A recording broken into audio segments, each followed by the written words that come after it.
avec tout le respect que je vous dois, si je ne l'ai pas écrit ce roman, alors qu'il y a 30 ans, on l'annonçait déjà dans les gazettes, c'est que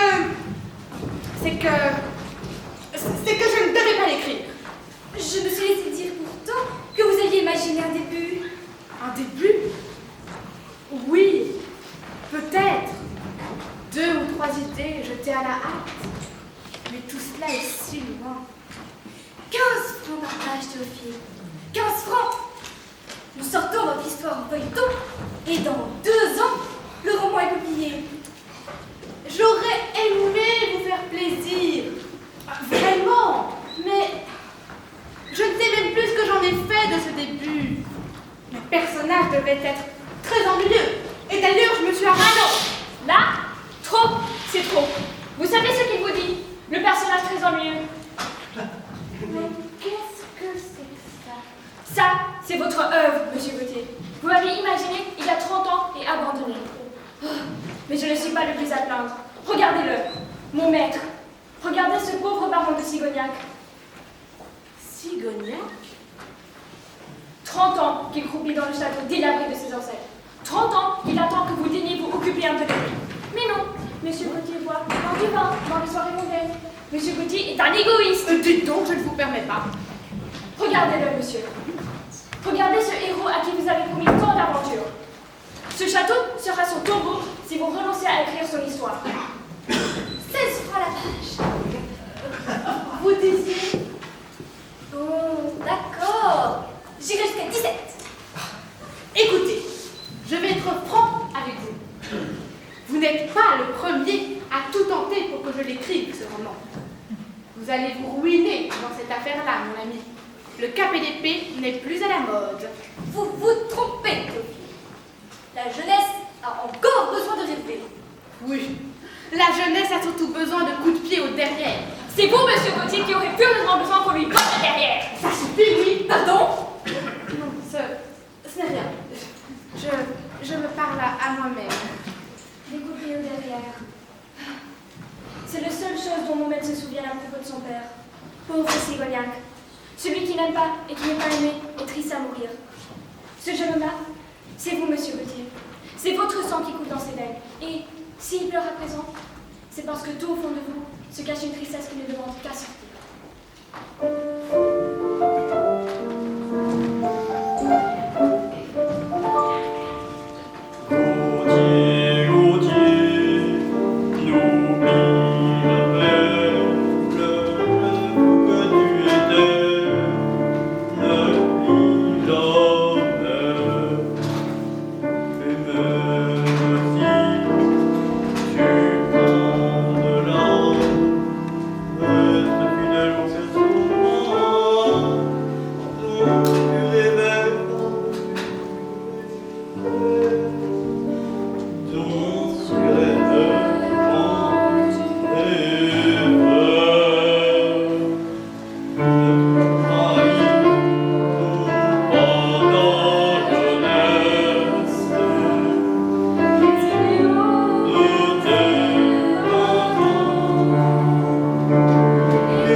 Ah, c'est toi là.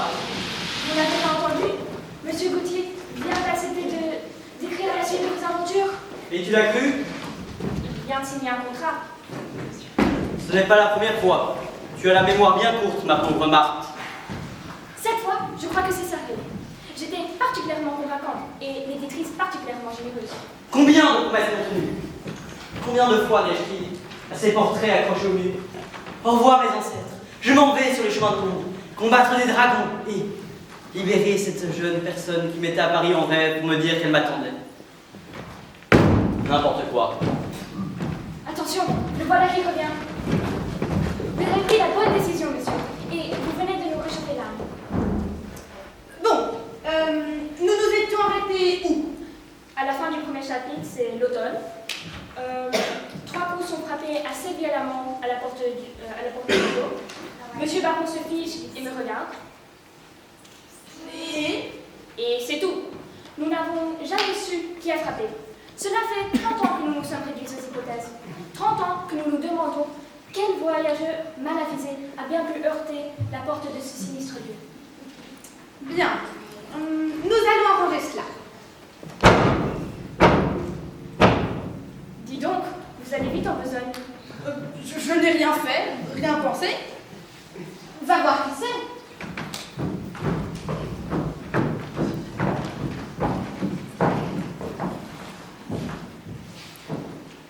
Ne me regarde pas comme ça, Sigoniac. La littérature n'est pas une science exacte. Peut-être avais-je besoin de temps pour t'aider à sortir de ce château. Tu as continué à t'entraîner au moins. M'entraîner? Au maniement de l'épée, je veux dire. Je te promets quelques beaux combats. Mais il faudrait être à la hauteur. Marthe m'a enseigné tout ce qu'elle savait. Et nous croisons le faire tous les jours. Voulez-vous que nous nous mesurions, monsieur Gauthier? C'est que j'ai moins sorti mon épée que ma plume ces derniers temps. Je ne ferai pas un adversaire très redoutable. Allons, soyez pas modeste. Vos talents d'escrimeur sont bien connus. C'était il y a longtemps. Allons.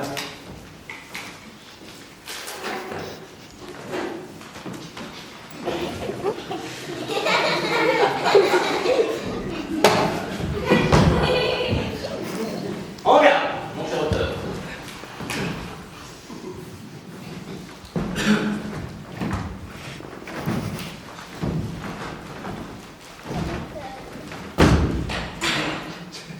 Non, c'est ridicule. Je ne vais pas me battre avec mon personnage principal.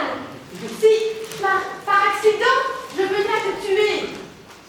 Allons. Veuillez pareil souci.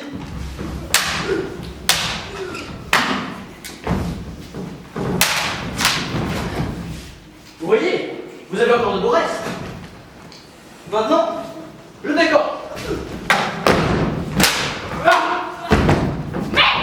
Que faites-vous? Des enfants! Voilà ce que vous êtes! Dès qu'on a le dos tourné!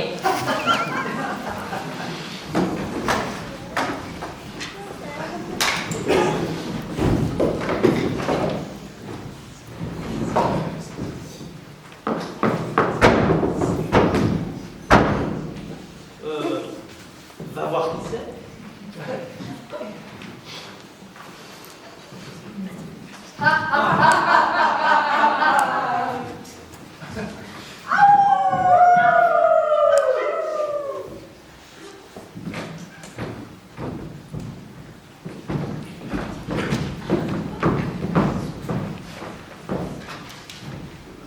Daignez m'excuser, noble châtelain, si je viens moi-même frapper à la poterne de votre forteresse, sans me faire précéder d'un page ou d'un lancelant du corps, et cela à une heure fort avancée.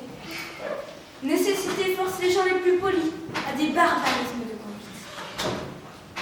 Que voulez-vous? L'hospitalité, pour moi et mes camarades, qui voyageons de bourg en ville sur le chariot de Thespis, lequel chariot est embourbé à quelques pas de votre château. Je ne comprends rien de ce qu'il raconte. Vous voulez dire que vous êtes des comédiens en tournée et que vous avez perdu votre chemin, en vrai. On ne saurait mieux élucider mes paroles.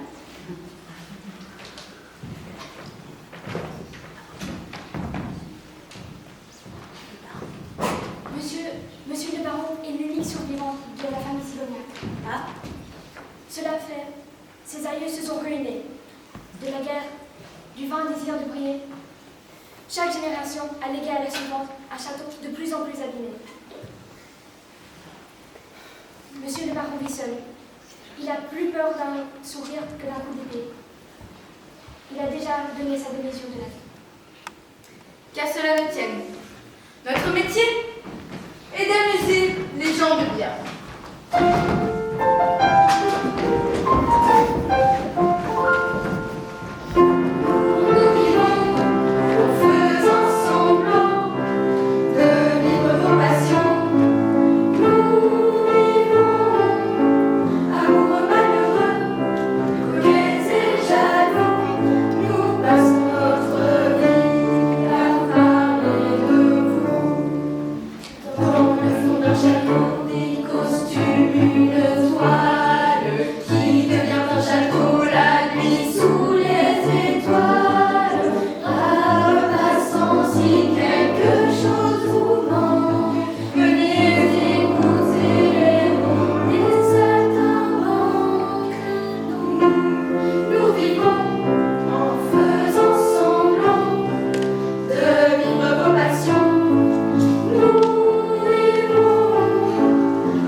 Merci mes amis, merci. Et bienvenue chez Sigoliac. Ce château, il est vrai, est plus fait pour loger les fantômes que les êtres vivants, mais dans la situation... Ce gîte que vous dédaignez est magnifique à côté des granges ouvertes où nous sommes souvent censés dormir. Je m'appelle Isabelle et mon emploi sur scène est... Laissez-moi deviner. Les ingénieux.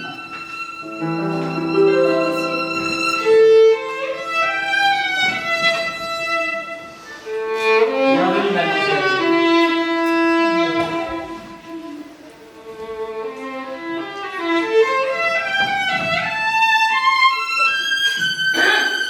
Et Hérode, chef de troupe, j'incarne les rois et les tyrans. Séraphine, la soubrette. En passant par mes mains, plus d'une déclaration d'amour n'est pas arrivée à son adresse car le galant s'est attardé dans l'antichambre.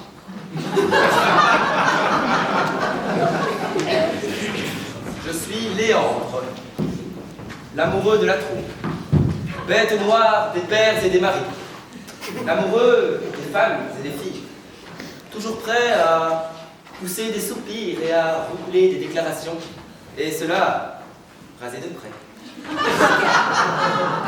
Regardez ce Narcisse. Monsieur a beau jouer de la prunelle, lancer des regards à son éloge, sourire de façon à montrer ses 32 dents, passer un coup de peigne dans les crins de sa perruque, changer de linge à chaque représentation.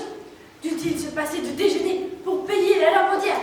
Monsieur, dis-je, n'est pas encore arrivé à donner envie à la moindre parole, même âgé de 45 ans, coupe rasée et constellé de signes moustachus. Ne l'écoutez pas, c'est un jaloux et un menteur. Qu'importe, pour vous servir.